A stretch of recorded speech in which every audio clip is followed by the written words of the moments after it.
standing members of that original organization. Carl, where are you? Carl Little. Where's Carl?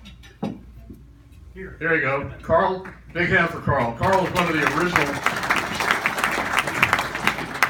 original old soldiers, and then we changed the name a couple of meetings ago to the Old Guard.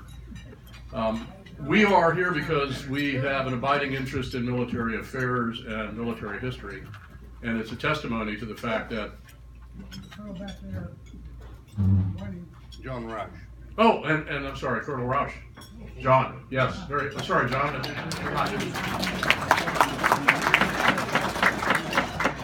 John is a World War II veteran, and we have a number of other, Ralph Cole and a number of others here today who are fought in the Second World War, including our distinguished speaker, Sam Backus. So I'd like to recognize those who served in the military. All those of you who served in the Army, if you could raise your hand, we'll just see how many folks are here. Right, got it.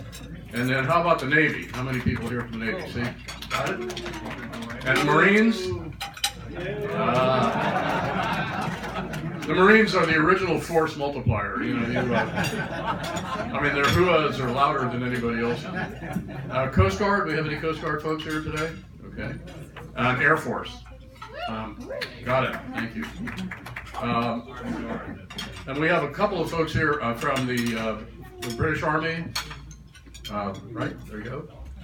And I don't think we have anybody from the Royal Navy or the Royal Air Force. We have a member from the Australian Army Special Forces, but he couldn't make it.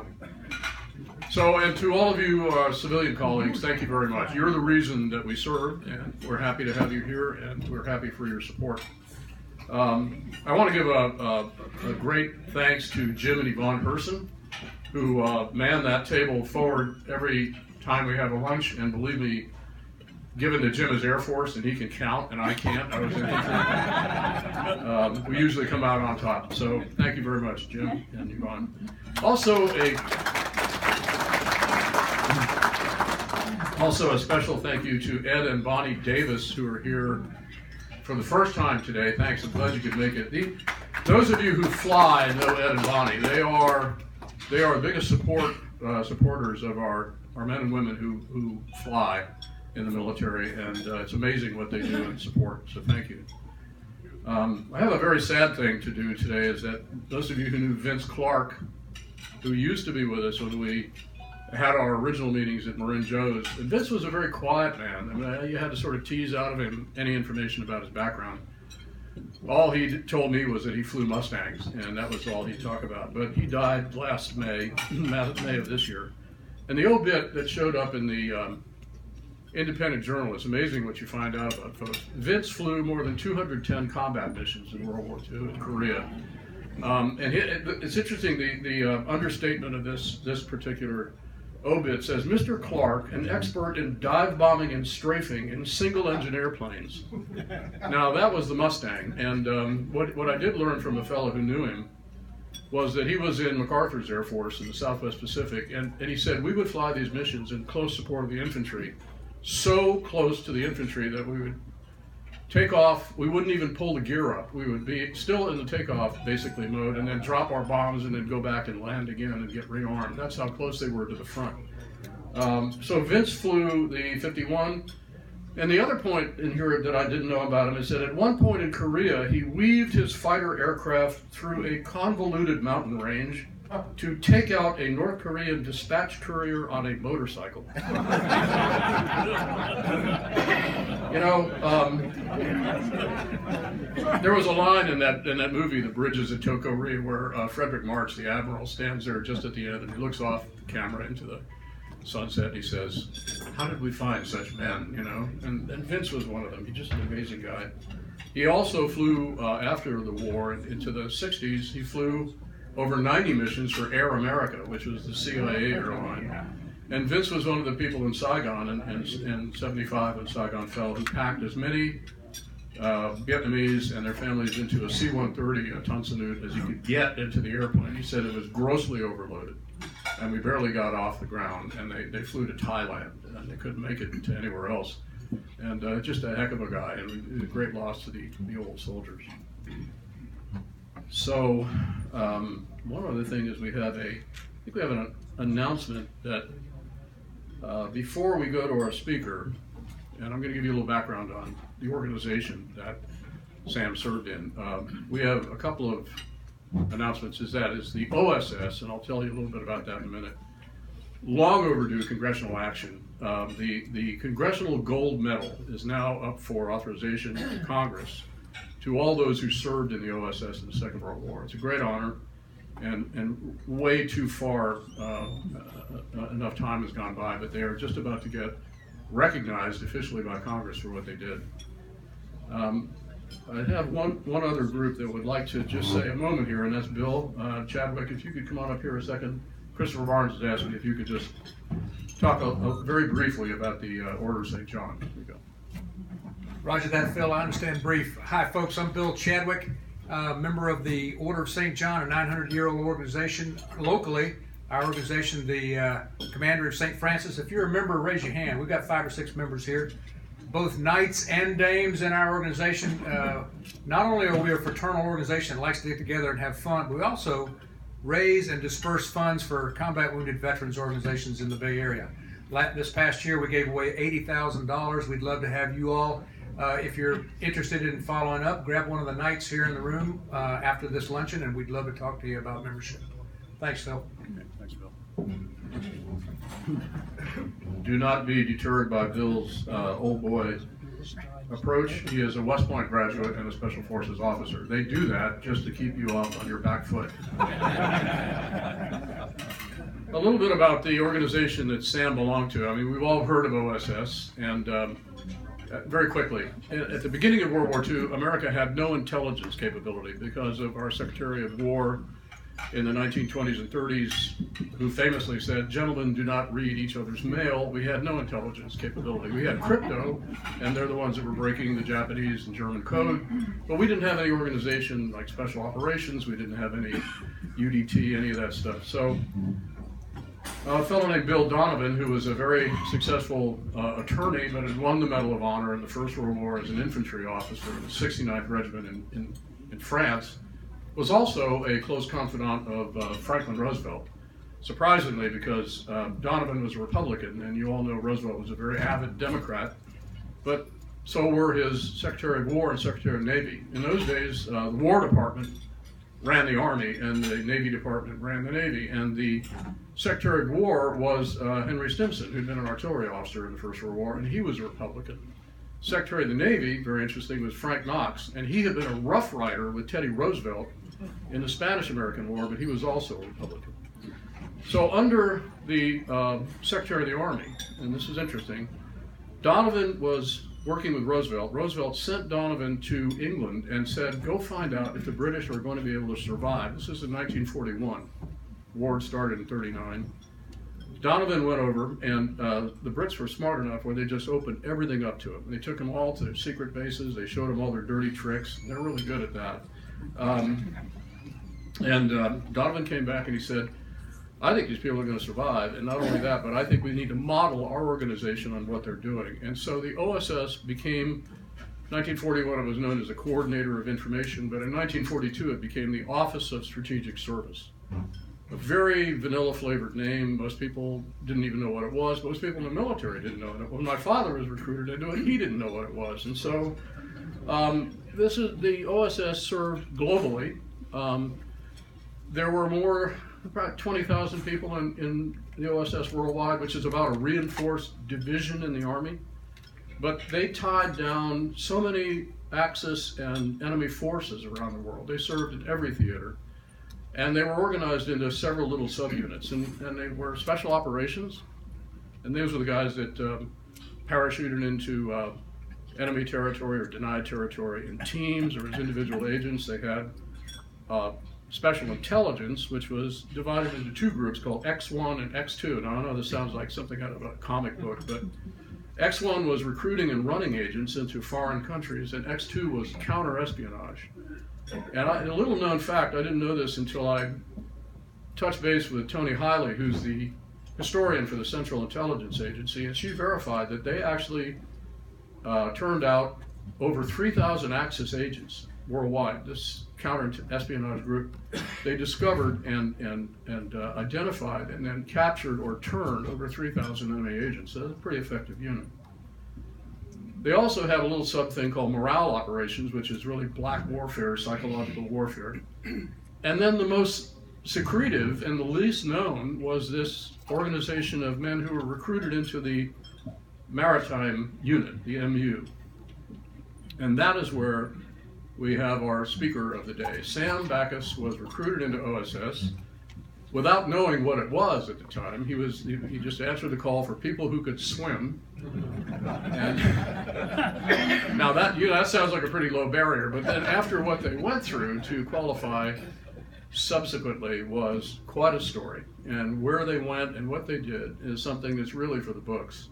I've only met a few of them. Sam is one. Gordy Solta, who played for the 49ers, was another.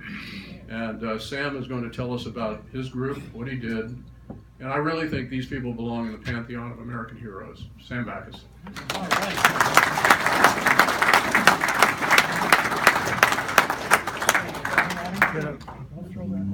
Sam, come on around here. I'm going to just move the chair.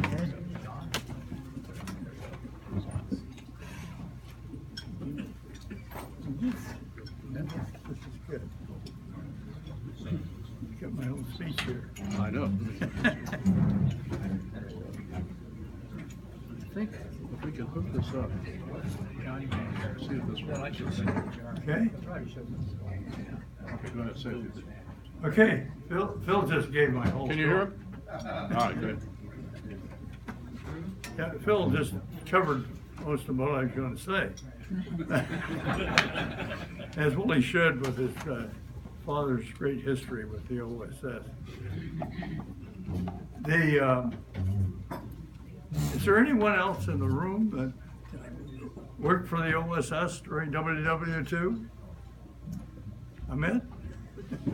Phil's Last father? man standing. That's it. I'm going to say a word about Bill Donovan. He's been written about. Phil's obviously read the book from the history that he was able to go, but this guy grew up Irish, dirt poor in Buffalo, New York, and he had a rare ability to attach himself to people of some prominence or were on their way to go somewhere. And early on it was some priests in the Catholic Church that kind of guided his way out of Buffalo to Columbia University.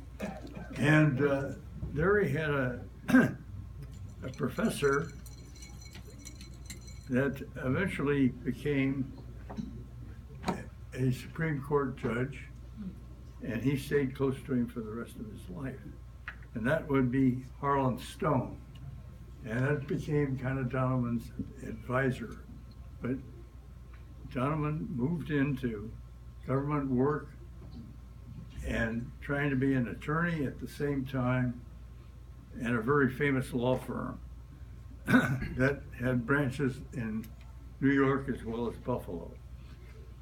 So at some point, Roosevelt and Donovan got together, and Roosevelt called Donovan his secret pair of legs. He sent Donovan all over Europe, particularly, to find out what was going on. You got the gathering storm in Europe, and Roosevelt was getting bad intelligence from his, at least he felt he was, from his ambassadors. And you kind of mentioned his work in England, which led up to really the beginning of the O.S.S. because they did pattern their work against the things that were found out because of Donovan's research in England. Churchill had been trying for years to get support for the English war effort. The United States is sitting on the sidelines.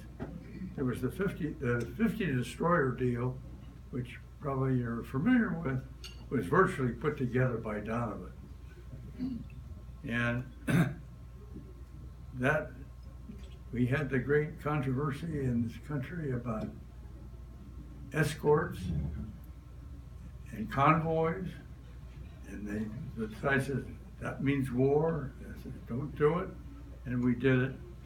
And then Pearl Harbor happened, and everything changed. Churchill, in trying to convince Roosevelt to get an intelligence organization that could contribute some really basic intelligence to military operations, started by telling him that, he said, you know, in 1066, they didn't land by mistake at Hastings. He says that was checked out. And so he says, we've been doing this sort of thing for decades. And as you can, so Churchill really played a huge part in getting the United States to get a formal intelligence organization put together. So, everyone who ended up in the O.S.S. got there through some very different route. And my route, as Phil mentioned, was I was stuck in a cadre pool, and the captain one morning says, is there anybody here that's interested in swimming? We need some volunteers to swim. And I said, well, it's got to be better than what I'm doing. So I raised my hand, and they took us down. I was out in the desert, and they took us down to Riverside YMCA, and the guy said, swim 20 laps. And I was never a competitive swimmer, but I had a good friend who was a hell of a swimmer, and he at least gave me a decent stroke, so I guess I looked okay. Next day, piled us into a weapons carrier, hauled us down to Camp Pendleton, threw us off an old landing craft out beyond the breaker line and said, swim to the beach. Well, we kind of grown up, and I went to high school in Palo Alto, and we used to go over the hill to Santa Cruz, body surf all the time, so that was not much of an effort. Then it just followed up with the normal pull-ups, push-ups, and the rest of it. And then I was approached by a Army major who met me in the chapel on the base I was on, and said, we'd like you to volunteer for an organization that's in its infancy. Your odds of survival are very small. And I said, well, it's still better than what I'm doing. So that's sort of how, I had no idea what he was talking about, and he certainly didn't mention the O.S.S. to me. So I was, had been reassigned to a small ordnance depot up in Tacoma, Washington, and got woken up in the middle of the night by a couple of MPs, and they said, you're shipping out. This is pretty scary stuff. I said, well, I'm going where? You should go into Camp Pendleton. I said, that's a Marine base. That's where you're going. So off we go to Camp Pendleton, and they arranged some flights. I was on 2 different aircraft, and we went and landed right at Camp Pendleton in a small airport. And here I am in my Army uniform in the middle of the Marines, and that was not a good scene. So the first thing they did was march me over to the supply depot, and now I've got a complete Marine outfit. And they didn't know what to do with it, so at that time they were starting what they called the Marine Combat Conditioning Course. And I went through that. It's a 10-day program with non-commissioned officers and junior officers of the 2nd Marine Division. And that's obstacle courses. Very little sleep. lots of surprise hikes in the middle of the night, and that sort of thing. And that was a question of survival. The O.S.S. had established a camp at the north end of Camp Pendleton, and the camp was not completed. And the major that was in charge of the camp says, the barracks are not completed yet, so why don't you go back through this for another 10 days? So back to Camp Pendleton I go and do a second tour or duty through this combat conditioning course. Finally, that's over. I still don't know who I belong to, what I'm doing, or why. And as a few of us began to gather, we had we started out with about 60 guys from the Coast Guard, heavily Coast Guard, Navy, Marines, Army, and we were finally billeted at this kind of neat little compound just below the old Raider camp. And we did all our work. We were issued paddle boards. And we were right near San Onofre where the atomic reactor is now. And so we worked out in the surf every morning, starting rather early. And it was all kind of fun and games. And then they kind of organized things. Then they introduced the 7-man rubber boat, which became the utilitarian transportation throughout the war. I think it was Tom Hawkins who first wrote that when this information was released in 1989, he says, I've read this from the archives, and it's us. He being former SEAL. So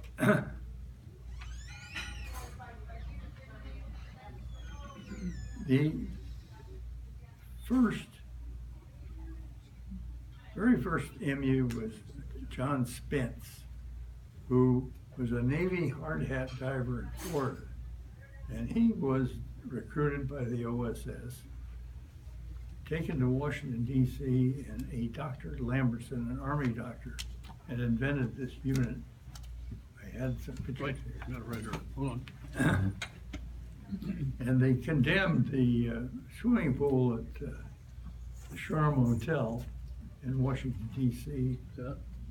And Spence he also didn't know what he was doing or who he was doing it for. And I met him once,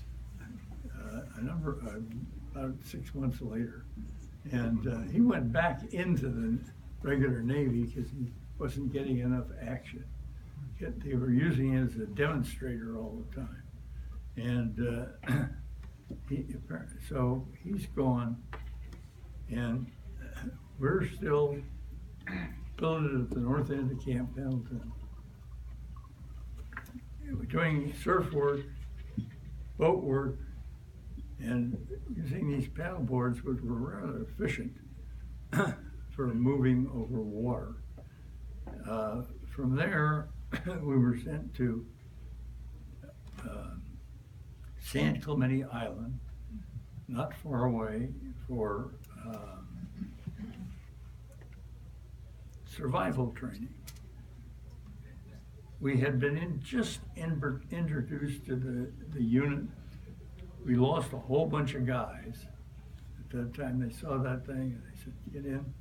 Cool. I said, "Not for me. Get out. I'm out of here." The unit is known as a rebreather.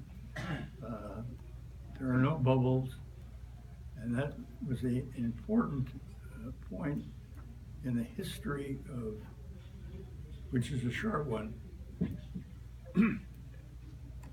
included something that you could be underwater, launch an attack, and not be detected. The first SEALs, if you would, were probably Italians. The French Navy was billeted along the African coast at various ports, and everybody wanted a piece of the now kind of deserted Navy. And the Italians had a group, I have no idea, probably scuba-gear that used oxygen. They were fairly successful in hitting a number of the French Navy ships with charges and sinking them in place, and then eventually the French Navy was scuttled, left to rot, and no one got their hands on it. And early on, if you remember, Italy was not committed totally to the Axis at that time. And there was some hope that they could get Italy on the Allied side, which never happened. Obviously now, back to Mr. Donovan and how he operated. He was asked by Roosevelt to find out what's going on in Ethiopia with the Italian army. And rather than sneak around the back door, he went directly to Mussolini and asked Mussolini for permission to go to Ethiopia, observe the Italian army in action in Africa. And Mussolini welcomed him with open arms, gave him free passage, and escorts. And he says, one thing, report back to me. So he made this trip and observed the Ethiopian War at its beginning and did as he was told, went back and reported to Mussolini, went home and reported to Roosevelt. So you're beginning to see he had a great vision of kind of where this European war was going. Pearl Harbor happened, and then Donovan took over the formation of the Office of Strategic Services. Specifically, our little group was a little tiny bit of an organization that was worldwide. There was two groups of 36 operational swimmers each, and we were trained separately. I was in the second group. The first group was about 6 or 8 weeks ahead of us. And our training took us after Catalina Island, and somebody reminded me here to say that the survival training on Catalina was used by a number of organizations. And the O.S.S. had what they call OGs, or operational groups. And you're supposed to survive on the island for a week or so. And the thing was populated with goats and various fowl, and somehow you're supposed to survive. But one of our fellows was smart enough to bring one of our new Lambertson units over, and on the south end of Catalina Island, we went diving for abalone, lobster, and our survival went extremely well. So we were not eating goat or pigeons or any of that stuff. And we never got uncovered. We had some officers with us too. We only had 5 really operational swimmer officers in our group, but they kind of went along with this, so we were okay. After Catalina, we went to the Bahamas, where again, the O.S.S. had commandeered an island that belonged to John McCutcheon, who was a cartoonist for the Chicago Tribune. And he owned this island, so they rented it from him. It was about 12 miles off of Nassau. And that became our main training base, as the water in the Caribbean, very soft, very warm, And we trained there for, I don't remember exactly, but it seemed about 6 months. We were there, we did everything. We met at that time, the former King of England was the Governor. The name escapes me, Governor. Governor General. of the Bahamas. And he visited us. He was a very highly placed naval officer in the British Navy.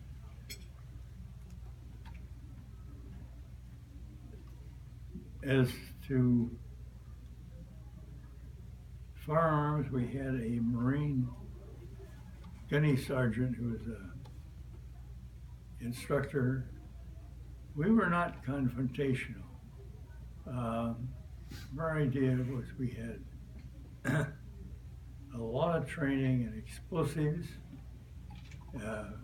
mostly quarter-pound TNT packs, primacord, and limpets, which were a magnetic mine that you could stick on the side of a ship. And the idea was get in quietly, leave quietly, and wait for the result. And the biggest thrill always was to set a charge, get away, and listen for the boom. And that's still the most, probably the most thrilling thing for a guy that deals in underwater demolitions.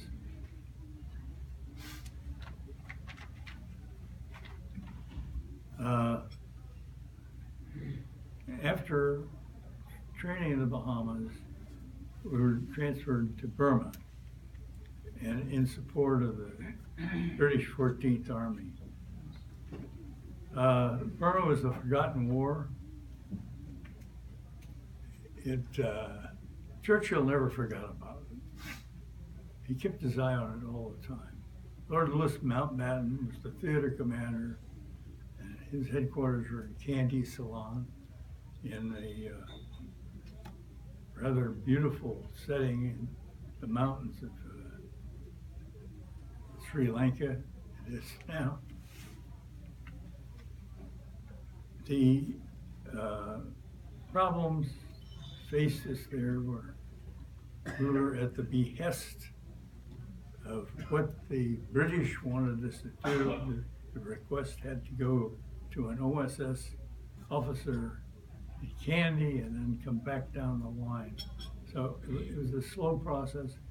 But the Japanese had fully occupied Burma and had penetrated India at Chittagong by about 18 or 20 miles. So the British had been pushing back very unsuccessfully until they got really serious and got enough personnel and equipment out there to start. In the meantime, the O.S.S. had identified itself with a detachment, which they called 101, that was in the interior of Burma, and were acting as guerrillas, and they had a fantastic record during the war of annoying the Japanese. So there was an airfield in northern Burma, Myitkyina, which pretty well controlled the Burma Road. If you control Myitkyina, you control the Burma Road. So the ultimate goal was always to capture that airport there, which eventually happened in about 1945.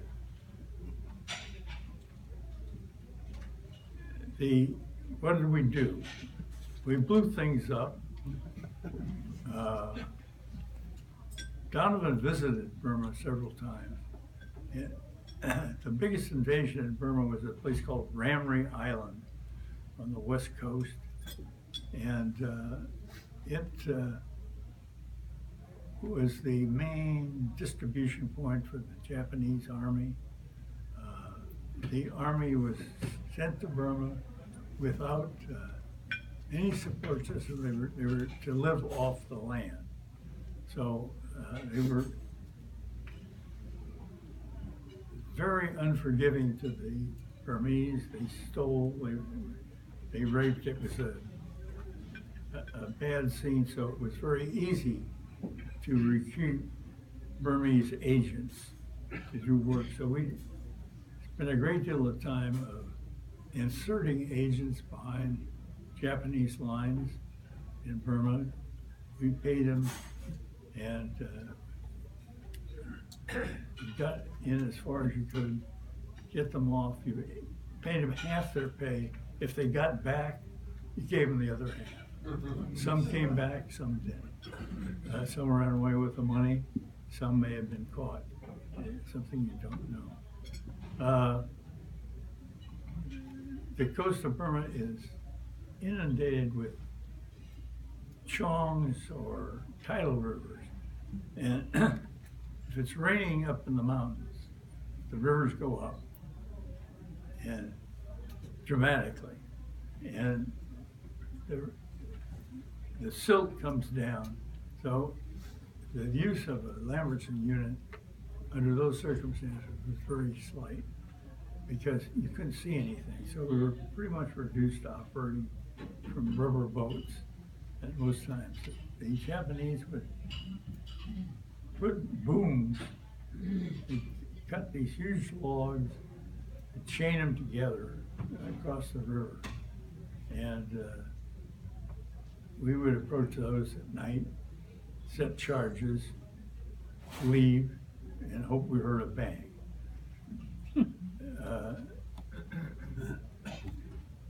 By July of 1945, the war pretty well reversed itself in Burma.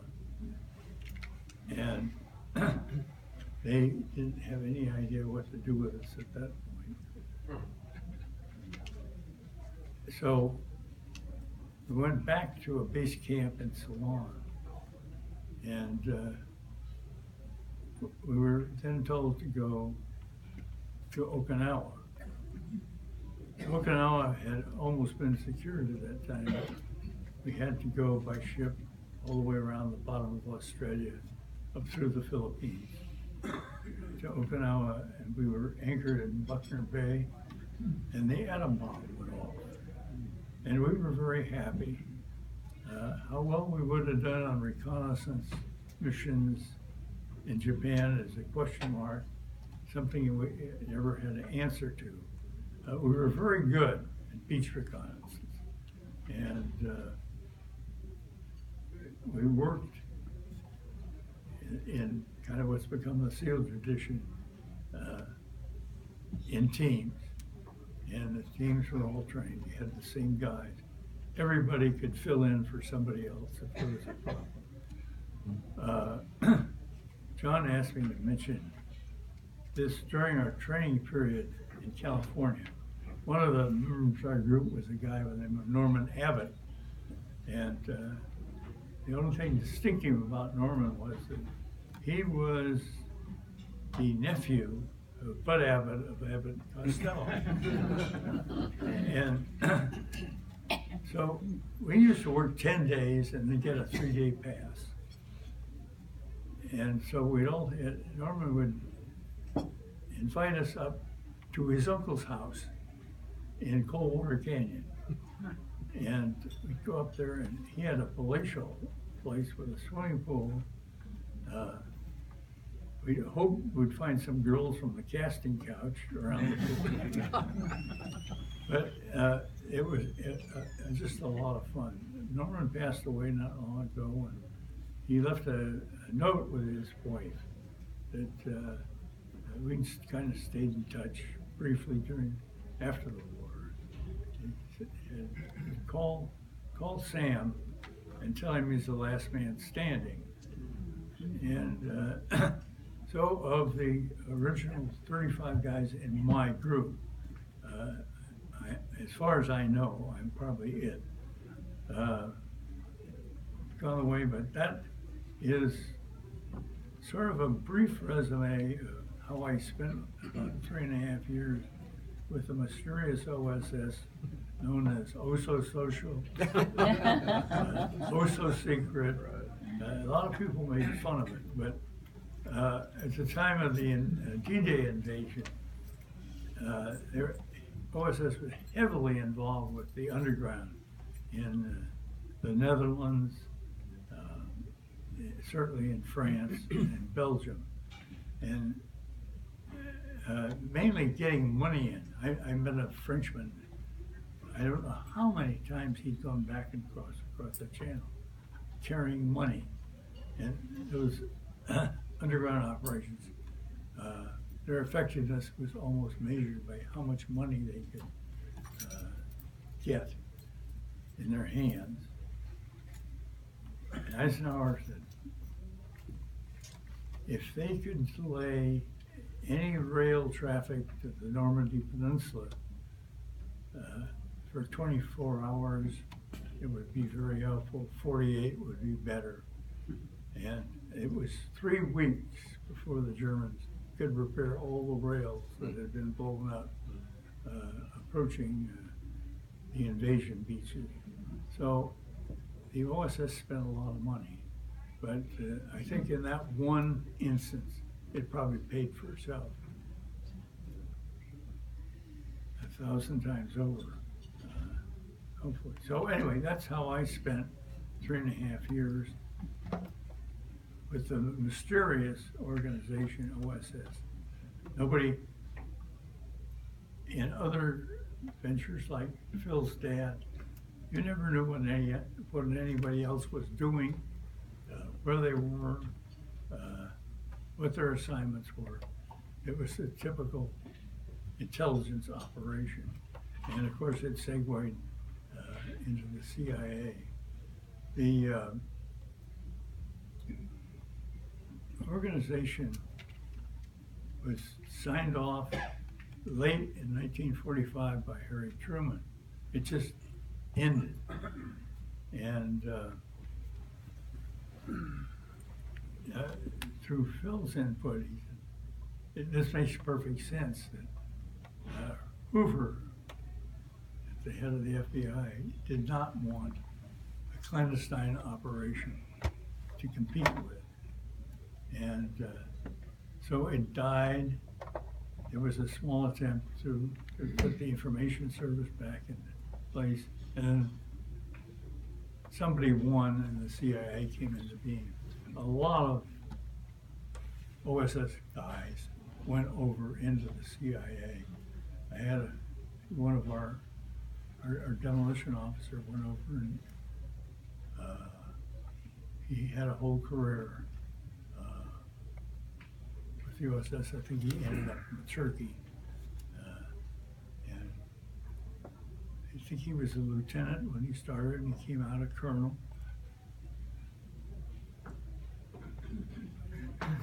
So I visited the CIA a couple of times, and if you're an old OSSer, they just love you.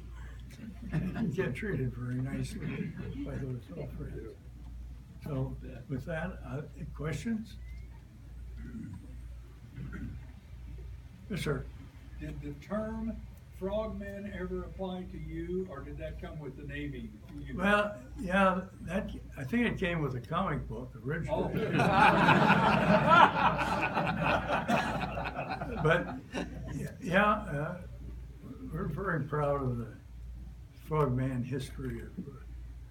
I don't know who applied that first, but I think the comic book answer is probably pretty accurate. Sir?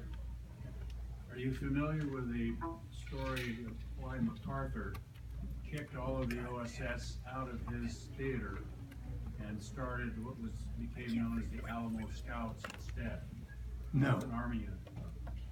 There's a member of that, Terry Santos, who lives in San Francisco. Really? Yeah, they kicked them out. They went to Vietnam, maybe they went to Burma. They had to leave. He did not want anyone in his theater that he didn't command. Donovan commanded the O.S.S. Yeah, well, that's what we couldn't go in the Pacific because MacArthur had the same attitude, except it broke down at the end of the war, and we did some preliminary work on studying the Southern Islands of Japan.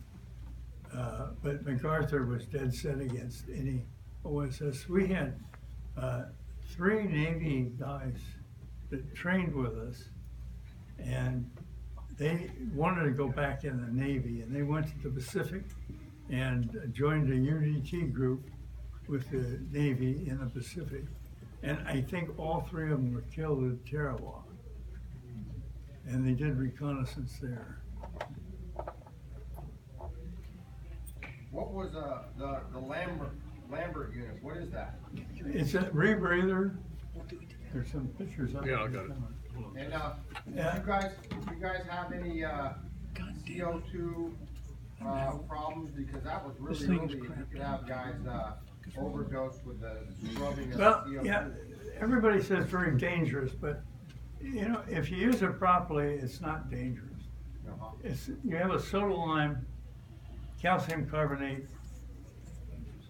canister behind your head. You have a small oxygen tank here, and you rebreathe your own air, and the carbonate extracts the carbon out. And one of the things that you never let your soda lime get wet. It's sort of like the old never crimp a cap, the Primacord. Yeah, yeah, right, sure. How deep could you go with that unit? How deep would you go underwater? We were in Cuba at Guantanamo Bay, and we went down a submarine net to 100 feet, which is, there's no purpose in that. You don't need to go 100 feet for anything. But we just did it for the fun of it. But you're subject to raptures of the deep as that depth. And you can't even, you kind of lose, it gets very dark, and you kind of lose orientation. So it was there was nothing in our training where that's the only time we did it. I don't know why this thing. We did do an operation in Guantanamo Bay that was very famous, called Operation Cincinnati. It's on. And Let's flick that off. we went by submarine out.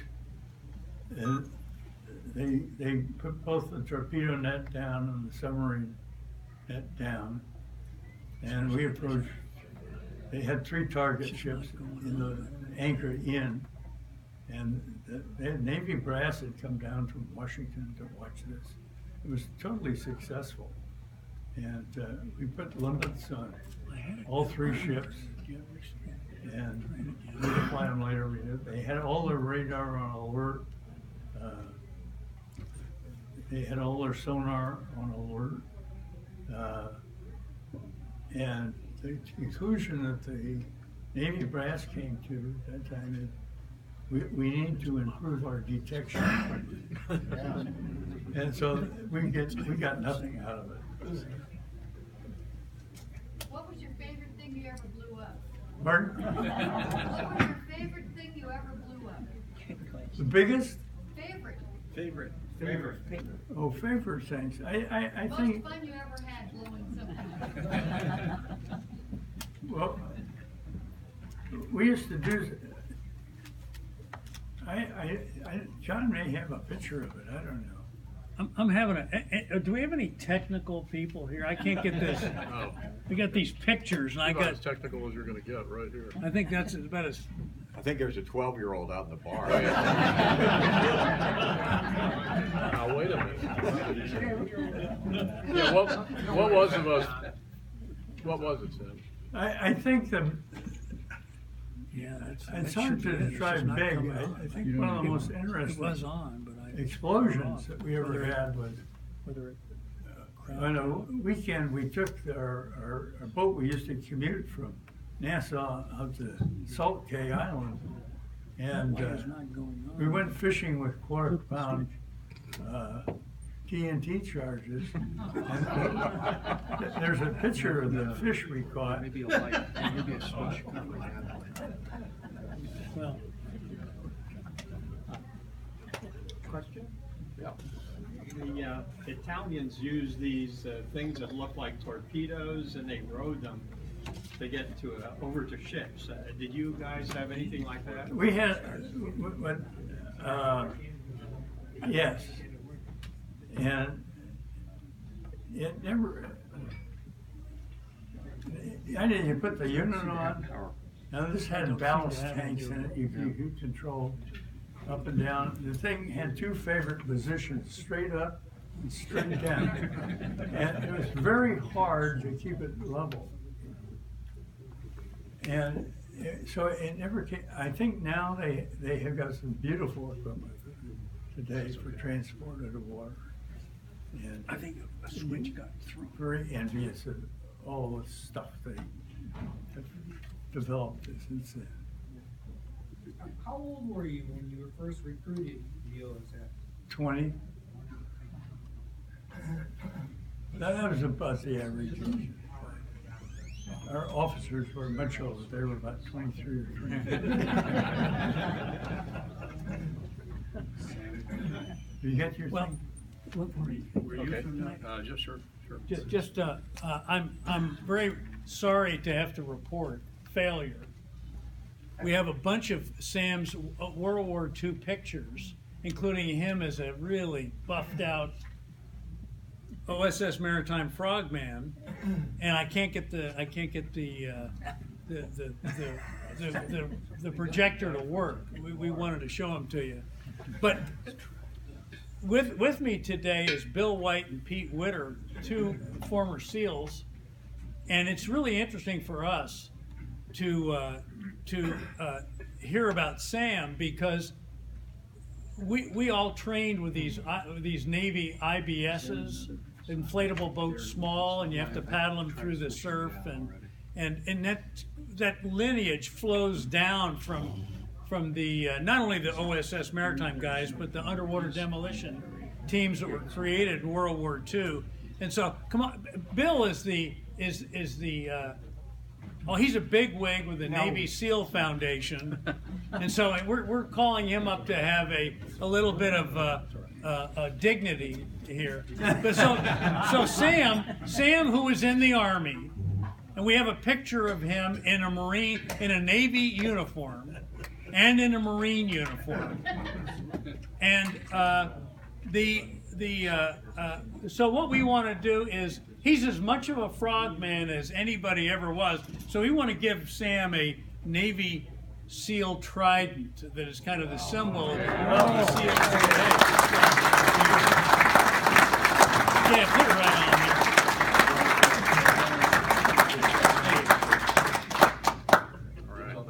By the way, lest this guy go unannounced or unintroduced, John is a former Navy SEAL Could have Vietnam. had it from a better guy.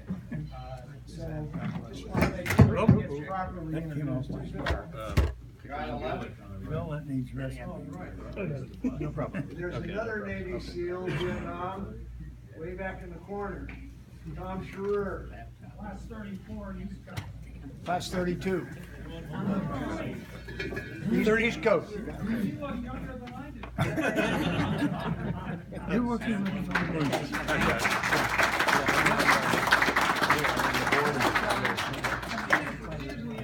Oh, thank you. Appreciate that. You notice they didn't give Sam the award the way they usually do, which is put it on his chest and then smack it. I don't think that would go down. Do that on a coffin. To just, It just yeah, doesn't. thank you, I don't think it's working. Just to give you some, just a minute, hold on. Just to give you some dimension on the insanity of some of the missions that these men were briefed to do. Gordy Soltaw, that I mentioned a moment ago, is a member of the family club. It's where I met him here several years ago. Gordy passed away here. I wonder if it's Sadly. just the He played for the 49ers all his life. Yeah. And the mission he was briefed on, and Gordy told me this just matter-of-factly. He said, we trained in southeastern England. Our job, and this was in pre-D-Day, our job was to go in against the German U-boat pens. I can't remember whether it's Lorient, Saint-Nazaire, one of the big German submarine bases, and they were afraid the Germans would get out into the channel during the D-Day invasion with their subs. And Gordy said, well, we were going to be dropped off by MTBs, motor torpedo boats offshore, and we were going to go in on these little two-man motorized lily pads. Flying mattress. Flying mattresses. Yeah, they were a blow-up mattress that had a little electric motor in it that you could put two guys on. I think there was a picture in the flyer we sent around. So we were going to go in past the minefields, the searchlights, the machine guns, the submarine nets. And once we got past all that, we were going to put charges, limpets, as Sam has talked about, on the gates of the pens, and then swim out and wait for the boom. And I said, once that happened, what would you do? He said, we get to walk home or swim home. And I said, well, what did you do? He said, we trained like crazy, and the night before the operation, they called it off. And I said, then what did you do? He said, well, first thing I did was I went to church, and the second thing I did was I got shit-faced. And then I think they transferred Gordy to the... Yeah, they came to Burma after. Yeah, China, Burma, India theater. Give you an idea of... Sam has just mentioned it. The fraternity of O.S.S. lasted past the war. My father was given the option to join the CIA in 1947 when it was formed, and Dad said, no, I'll stay in the Army, and he did. But everywhere we went, we kept meeting my father's O.S.S. buddies from the Second World War, and to show you how the long arm of that organization reached out. 1956, we were on orders to go to France. Yeah, I did. And my mom was all looking at the Parisian magazines for the fashions and everything. And one day my dad came home and he said, we've had our orders changed, honey. We were at West Point at the time. My mom said, oh, where were we going to go? She thought we were going to go to like Fort Leonard Wood, Missouri, or Fort Polk, Louisiana. And Dad said, how about Tuscany? And my mother said she couldn't believe it. Well, 3 years in Tuscany. My dad was a maritime logistics officer. He got out of the artillery after the war. He said, in the O.S.S. he'd heard enough loud noises, so he went into maritime transportation. And he was the port commander at Livorno. Leghorn is the British, because they can't pronounce Livorno, they call it Leghorn. And we lived there for 3 years, and my dad would disappear on these umpire assignments up into the Italian Alps as an observer with the Italian army. And what we didn't realize until years later was that the Americans were moving nuclear warheads into Europe to these Jupiter C firing sites up in the northern Italian mountains that would reach over into Soviet Union, the very first of these missiles we had. They had to move them by ship, Navy ship, to the port at Livorno and then train these things up into the mountains. Well, the stevedores were all communist. The rail operators in Italy were all communist. And my dad would disappear on these things. And later I met a friend of my father's, because my dad never talked about this stuff. And he said, what we did was, there we go. We assigned your father to that assignment because the mayor of Livorno, who was a communist, had been your father's radio operator in O.S.S. when he worked with the Italian partisans in northern Italy against the Germans. And that is how the O.S.S. reached out and pulled people in later years. It's just an amazing organization. I could give one of these presentations on the history of O.S.S. sometime, and I've got some pictures that we dug out of long after my dad had passed away of my father, his teammates, their organization, their weapons, their equipment. And one of them, which Sam has seen, is my father in German uniform as a captain in the German army, the Wehrmacht, with the Iron Cross, which I thought was a nice touch, and a monocle, and an arrogant-looking SOB. I mean, he really was. And a picture of him on VE Day in American uniform with the British and American parachute wings and looking just happier than hell. You know, he survived that. But I could give a presentation. If you'd be interested, I could give a slideshow like this. Yes. Well, I want to say that we're going to get, John's got this thing up, and if you can move around to see this, he's got some slides. But what I want to say about Sam is you've got a piece of history here that is just amazing. You know, the people that have done these sorts of things really are military heroes, and I'm really glad we had the opportunity to hear it today. Okay, so John, you want to narrate this? No, that's Sam. Oh, okay. There you go. You want to just narrate them sitting down? You just hold that up like okay. There you go. Wow. You can do it by sitting down. This is a picture you sent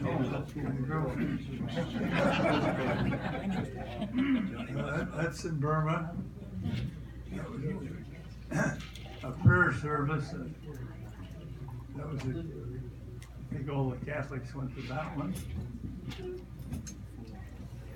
Well, that was the headquarters called Camp Ritchie. And that's the invasion of, the backwater invasion of Ramree Island off the west coast of Burma. That's for the invasion. That's us getting our gear onto a tractor. That's Ramree Island. When we got to Burma, we had to go on Army rations, C rations and K rations, and this is a supplement.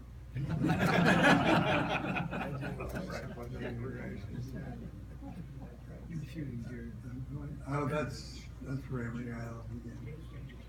This is on Salt Cay in the Bahamas, and it was a freshwater well, and we were spending 4, 5, 6 hours a day in salt water, and this freshwater well was there. At the end of the day, we get to wash off with nice fresh water.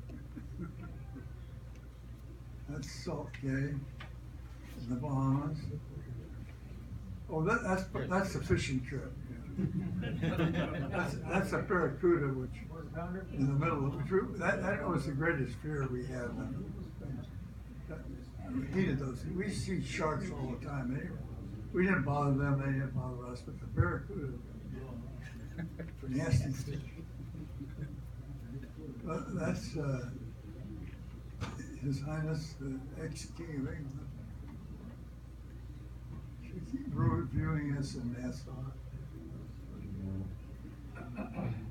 That's the Southeast Asia Championship volleyball team. Is that you in front? Yeah. Is that you in the center of the front? Yeah.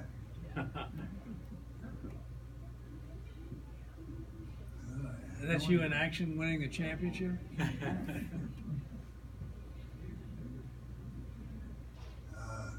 That's in the Bahamas. That's back in Burma. That's a stash of OG mortars. That little Burmese died us.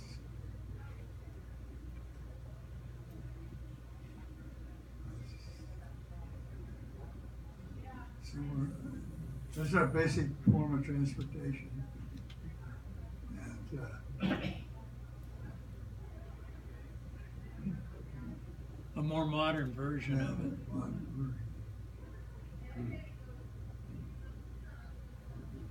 We tried everything in the world to go over water with. Always came back to the 7-man river boat, which is known then as an LCR, landing craft rubber. Well, that's John's favorite picture. Well, this is Sam as a sailor, even though he was in the Army. Here they are in Marine. The guy in the back row, you can see USMC on his left pocket. Were they all Army or were they partly Marine and Navy? Oh, we had everything. A lot of Coast Guards. This is so good, I thought we'd put it in. Yeah. Good.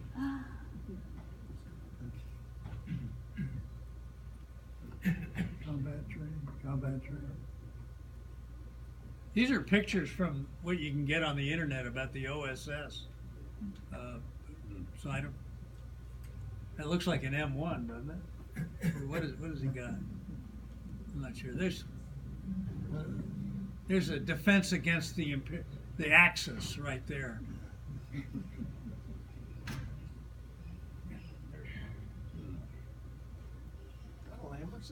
There you go. Yeah, no bubbles. See, that thing leaves no trail.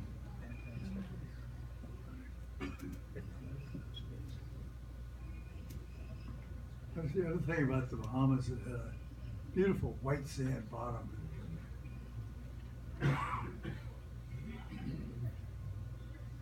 That's that Munson thing you were talking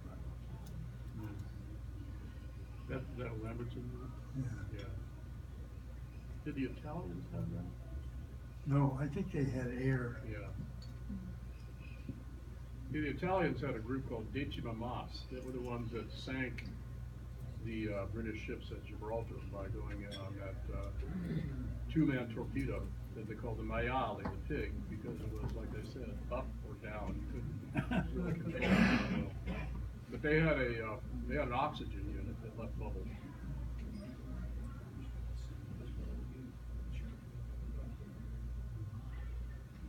Didn't you say you had an obstacle course? Yeah. Yeah. That's a good one. Yeah. These are pictures here of Navy buds training, but it's similar to what these guys did, many years earlier. Punishment. Sam didn't mention it, but he told me once that when they were training at the Marine Combat Course, you had to use logs all the time, didn't you? And telephone poles. Oh yeah, oh yeah. So this is kind of like this is not the O.S.S. guys, but it's reminiscent of what Sam had to do, right, Sam? There was a Marine lieutenant he played for the 49ers after the war, and he loved telephone poles. And at this Camp Helm facility, everything you did, you had to take a telephone pole with you. And if the pole was too big, if you wanted to go to the latrine or something, you had to find two friends that would help you hold the pole. And I can't look at a phone pole today.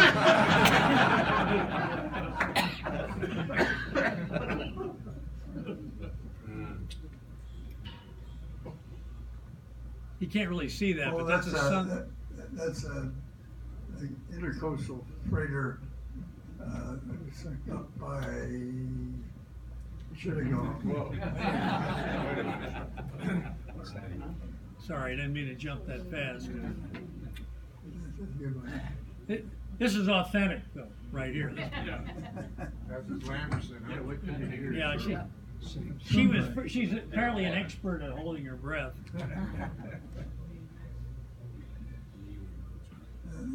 That's the. These were coastal freighters that we put down near Chittagong, and then the British got really upset with us because they said, "Well, we could have used those." Japanese used them as intercoastal freighters. They may have belonged to the British originally before the war. I don't know. Well, that's a B-29. Sorry.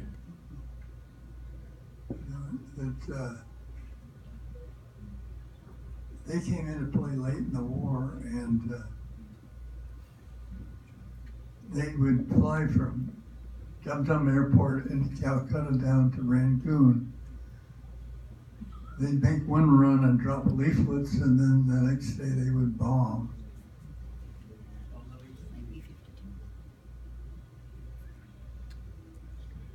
You got any comment on this one particularly? No, I didn't comment. Well, that's one of John's reunion.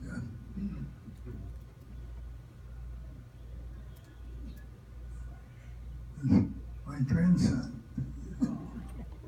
One thing you have to understand about Sam is that he does not particularly like the personal attention from telling this story. He is more into the whole history, not so much his part of it. And so, we took a little bit of liberty here to put some of his pictures, with him acting as the guy with the 45 and the pith helmet. But this last one, I think, speaks for all of us, really, that we have to thank him and all those guys. And he's the last one, last man standing. So they served, and until 1989, it was entirely secret. Until Congress released that information in 1989, correct, Sam? Yeah. And so Sam became a member of the UDT SEAL Association because I guess they figured, these guys were like the frogmen from World War II, and that's how I met Sam, because it was kind of a cool thing. So let's give him a hand.